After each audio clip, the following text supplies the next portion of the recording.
Comparison ஜெலசிய create பண்ணாதா?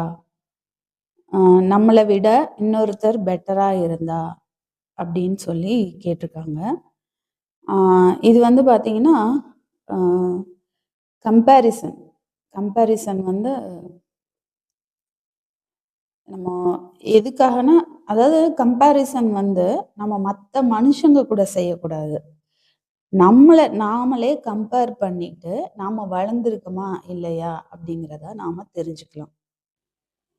இன்னொன்னு, மத்தவங்களோட கம்பேர் பண்ணும்போது ஜெலஸ் வருது அப்படிங்கிறத விட, அங்க உங்களுக்கு ஜெலசி அதாவது பொறாமை இருக்கிறதுனால தான் அங்க வந்து கம்பேரிசனே நம்ம பண்றோம்.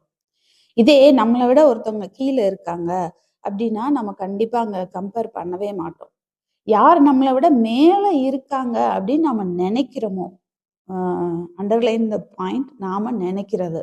அதாவது ஸ்டேட்டஸ்ல, படிப்புல, இல்ல அவங்க ஃபேமிலி வந்து ரொம்ப ஒருத்தருக்கு ஒருத்தர் அந்யோன்யமா இருக்காங்க, அன்பா இருக்காங்க அப்படிங்கிற ஏதோ ஒரு விஷயத்துல நாம திங்க் பண்ணுவோம் இல்லையா? நம்மள விட அவங்க பெட்டரா இருக்காங்க. நம்மள விட பெட்டரா அவங்களுக்கு எல்லாமே கிடைச்சிருக்கு. அப்படின்னு நம்ம யார நினைக்கிறோமோ, அவங்க கூட தான் நம்ம மைண்ட் நம்மள வந்து கம்பேர் பண்ணும். அந்த கம்பேரிசன் வந்து தேவையில்லாதது. ஆக்சுவலா கம்பேரிசன் அப்படிங்கிறது நம்ம பாஸ்ட்ல எப்படி இருந்தோம்? அதாவது இப்போ ஒரு உதாரணத்துக்கு சொல்லணும்னா, நம்ம டாபிக்கே எடுத்துக்கலாம். மெடிடேஷன் பண்றதுக்கு முன்னாடி நான் எப்படி இருந்தேன்? பட் மெடிடேஷன் பண்ணதுக்கு அப்புறம் நான் எப்படி மாறியிருக்கேன்? அப்படிங்கிற கம்பேரிசன் வந்து ரொம்ப ஆரோக்கியமானது. அது வந்து நம்ம வளர்ச்சிய நம்ம வந்து தெரிஞ்சுக்கிறதுக்கு ரொம்பவே ஹெல்ப்ஃபுல்லா இருக்கும். இது நான் சொன்ன கம்பேரிசன் அப்படிங்கிறது வந்து ஒரு சம்பவத்த வந்து புரிஞ்சுக்கிறதுக்காக நம்ம மனம் வந்து பயன்படுத்துற ஒரு டூல். அதாவது அது வந்து ஒரு அளவுகோல், ஒரு ஸ்கேல். அது வந்து அந்த டூலா இருக்கிற வரைக்கும் அது ஓகே. ஆனா, மத்த மனுஷங்க கூட நம்ம அத வந்து கம்பேர் பண்ணும்போது, கண்டிப்பா அது நமக்குள்ள ஒரு நிம்மதியற்ற தன்மைய தான் உருவாக்கும். ஏன்னா, ஓசோ சொல்றது ஒரே விஷயம் தான். இந்த உலகத்துல உன்ன மாரி இன்னொரு ஜீவன் வந்து இ பிறந்ததும் இல்ல, பிறக்க போறதும் இல்ல. அந்த யூனிக்னெஸ் வந்து எல்லாத்துக்கிட்டயுமே இருக்கு. நீ வந்து ஒரு யூனிக். அதனால நீ வந்து யாரோடையும் கம்பேர் பண்ண வேண்டிய அவசியம் இல்ல. நீ வந்து இருக்கிற நிலையிலே நீ நிறைவா இருந்தீன்னா, நீ யார் கூடயும் உன்ன கம்பேர் பண்ண தேவையே இல்ல. உண்மையாவே மகிழ்ச்சியா இருக்கிற ஒரு மனுஷன், இந்த சமுதாயத்த பத்தி கவலைப்பட மாட்டான். மத்த மனுஷங்கள பத்தி கவலைப்பட மாட்டான். எத பத்தியுமே கவலைப்பட மாட்டான். அவன் அவனுடைய அளவுல ரொம்பவே மகிழ்ச்சியா இருப்பான். ஆனா, இங்க என்ன பிரச்சனைன்னா, நாம எல்லாருமே நம்மளுடைய மகிழ்ச்சிய தொலைச்சுட்டோம். அதுதான் பிரச்சனை. எந்நேரமும் கவலைப்பட்டுக்கிட்டு, எந்நேரமும் ஏதோ ஃபியூச்சர்ல நடக்கிற பிளான்ஸ பத்தி திங்க் பண்ணிட்டு, இப்படி நம்ம மைண்ட் வந்து நம்மள பிரசன்ட் மொமெண்ட்ல இருக்க விடாம எங்கேயோ கொண்டு போகுது. அப்போ அங்க தான் பிரச்சனை உருவாகுது. ஸோ இது எல்லாத்துக்கும் சுத்தி சுத்தி பார்த்தோம்னா, நம்ம மைண்ட் தான் ஒரே ஒரு பிரச்சனை.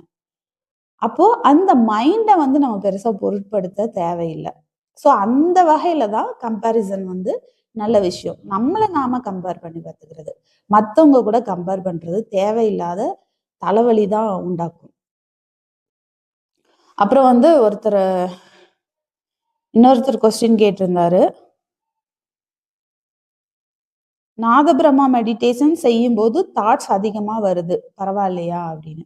ஆக்சுவலா இப்போ இது வந்து நெறைய பேருக்கு சொல்ற ஒரே விஷயம் இதுதான். நான் சும்மா இருக்கும்போது கூட பரவாயில்லங்க. மெடிடேஷன் பண்ணும்போது தான் எனக்கு வந்து தாட்ஸ் வந்து பயங்கரமா ஓடுது அப்படின்னு. அ ஆக்சுவலா சும்மா இருக்கும்போது என்ன ஆகுது அப்படின்னா, நம்ம வந்து தாட்ஸ் கூட நம்மள அடையாளப்படுத்திக்கிறோம். ஆனா மெடிடேஷன் பண்ணும்போது நமக்கும் அந்த தாட்ஸுக்கும் நடுவுல ஒரு கேப் கிரியேட் ஆகுது. இப்ப இத எப்படின்னா, இந்த ஒரு கண்ணுக்கு முன்னாடி ரொம்ப கொண்டு போய் உங்க விரல வச்சீங்கன்னா, இல்ல ஏதோ ஒரு பொருள வச்சீங்கன்னா, உங்களால பார்க்க முடியாது. அந்த பொருள நீங்க தெளிவா பார்க்கணும் அப்படின்னா, அந்த கண்ணுக்கும் அந்த பொருளுக்கும் நடுவுல கொஞ்சமாவது ஒரு டிஸ்டன்ஸ் வந்து வேணும். இல்லையா? அதே மாதிரி தான். நீங்க தாட்ஸோடயே அடையாளப்பட்டு இருக்கும்போது, உங்களால அந்த தாட்ஸ் ஓடுதுன்னு உங்களால சொல்ல முடியாது. அப்போ மெடிடேஷன் பண்ணும்போது அதிகமா தாட்ஸ் ஓடுற மாரி ஏன் தெரியுதுன்னா, அப்ப உங்களுக்கும் உங்களுடைய தாட்ஸுக்கும் நடுவுல ஒரு கேப் வந்து கிரியேட் ஆகுது. அந்த கேப் இருக்கிறதுனால தான் என்னால தாட்ஸ் ஓடுதுன்னு சொல்லவே முடியும். அந்த கேப் இல்லன்னா, எனக்கு தாட்ஸ் ஓடுதுங்கிறத என்னால சொல்ல முடியாது. இது உங்களுக்கு புரியும்னு நெனைக்கிறேன். அதாவது அப்பவே உங்களுக்கும் உங்க தாட்ஸுக்கும் நடுவுல ஒரு கேப் கிரியேட் ஆயிடுச்சுன்னு அர்த்தம். ஸோ அப்படி இருக்கிற பட்சத்துல தான் நம்மளால அந்த தாட்ஸ பார்க்க முடியும். எனக்கு தாட்ஸ் ஓடுதுன்னு சொல்ல முடியும். ஆனா மற்ற சமயங்கள்ல நீங்க மெடிடேஷன் பண்ணாம நார்மலா இருக்கிற சமயங்கள்லயும் அதே மாதிரி தாட்ஸ் ஓடிட்டு தான் இருக்கும்.